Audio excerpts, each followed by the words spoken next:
ഒരിക്കലേ ഒരു ഗ്രാമത്തിൻ്റെ അതിർത്തിയിൽ ഒരു സന്യാസി ഇരുന്ന് ഇങ്ങനെ ധ്യാനിച്ചുകൊണ്ടിരിക്കുക. അപ്പോൾ അദ്ദേഹം ധ്യാനത്തിൽ നിന്ന് കണ്ണു തുറന്ന സമയത്ത് ഒരാൾ കുതിരപ്പുറത്ത് വന്നിട്ട് ചോദിച്ചു, അതേ ഈ നാട്ടിലുള്ളവർ എങ്ങനെയുണ്ട് എന്ന് ചോദിച്ചു. എന്തേ ചോദിക്കാമെന്ന് ചോദിച്ചു. അത് ഞാൻ അപ്പുറത്തെ ഗ്രാമത്തിൽ നിന്ന് വരുന്നതാണ്, എനിക്ക് അവിടുന്ന് ഇങ്ങോട്ട് താമസം മാറ്റാൻ വേണ്ടിയാന്ന് പറഞ്ഞു. ആ നാട്ടിലുള്ളവർ എങ്ങനെയുണ്ടെന്ന് ഈ സന്യാസി അങ്ങോട്ട് ചോദിച്ചു. ഓ, എല്ലാം പ്രശ്നക്കാരാ, എല്ലാം അസൂയ, ഏഷണി, കുശുമ്പ്, നന്മയില, എല്ലാം അടി പിടി ബഹളം, എല്ലാം പ്രശ്നക്കാരാ. അപ്പോൾ സന്യാസി ആലോചിച്ച് പറഞ്ഞു, ഈ നാട്ടിലുള്ളവരും അതുപോലെ തന്നെയുള്ളവരാ, താങ്കൾക്ക് പറ്റിയതാണെന്ന് തോന്നുന്നില്ല എന്ന് പറഞ്ഞു. ഓക്കെ ശരി എന്ന് പറഞ്ഞിട്ട് കുതിരക്കാരൻ അങ്ങ് മുമ്പോട്ട് പോയി. കുറച്ച് കഴിഞ്ഞപ്പോൾ വേറൊരാൾ ഇതുപോലെ കുതിരപ്പുറത്ത് വന്നിട്ട് ചോദിച്ചു, ഗുരുവേ ഈ നാട്ടിലുള്ളവർ എങ്ങനെയുണ്ടെന്ന് ചോദിച്ചു. എന്താ ചോദിക്കാമെന്ന് പറഞ്ഞു. ഞാൻ അപ്പുറത്തെ നാട്ടിൽ നിന്ന് വരുന്നതാണ്, എനിക്ക് ഇങ്ങോട്ടൊന്ന് താമസം മാറ്റിയാൽ കൊള്ളാമെന്ന് ആഗ്രഹമുണ്ട്. താങ്കളുടെ ആ ഗ്രാമത്തിലുള്ളവർ എങ്ങനെയുണ്ട്?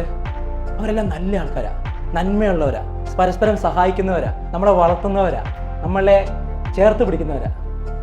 പിന്നെ എൻ്റെ ബിസിനസ്സിൻ്റെ ആവശ്യം വേണ്ടി അതൊന്ന് വലുതാക്കാൻ വേണ്ടിയാണ് ഞാനിന്ന് ഗ്രാമം മാറണമെന്ന് ആഗ്രഹിച്ചത് എന്ന് പറഞ്ഞു. അപ്പോൾ സന്യാസി പറയുക, ഈ നാട്ടിലുള്ളവരും അങ്ങനെ തന്നെയാണ്, താങ്കൾക്ക് താമസിക്കാൻ പറ്റിയ നാടാണിത്, ഇവിടെ താമസിച്ചോളാം. എന്താ വ്യത്യാസം?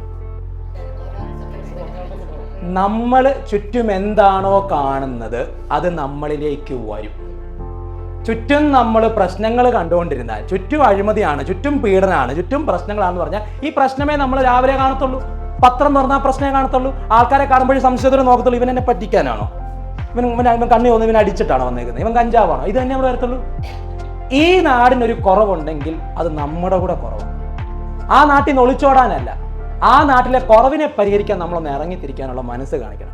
അതിനാദ്യം ചെയ്യേണ്ടത് ചുറ്റുമുള്ള നന്മകൾ കാണണം. കുറവില്ലാത്തൊരു നാടില്ല, കുറവില്ലാത്തൊരു കൂട്ടായ്മയില്ല. എന്തെങ്കിലും ഒന്ന് സംഭവിച്ച ഉടനെ നാട് വിട്ടു പോകുക എന്നുള്ള ചിന്ത അങ്ങ് ഒഴിവാക്കുക. ചുറ്റും ഒരുപാട് നന്മകളുള്ളവരുണ്ട്, ഇല്ലേ? നിങ്ങളുടെ സൈഡിൽ നോക്ക്, നന്മകളുള്ളവരെ കാണാം. ഒന്ന് തലേ അങ്ങോട്ടും ഇങ്ങോട്ടും തിരിച്ചേ. അപ്പോൾ നന്മയുള്ളവർ ചുറ്റുമുണ്ട്, അവരിലെ നന്മകൾ കൂടുതലായിട്ടൊന്ന് നോക്കിയാൽ മതി.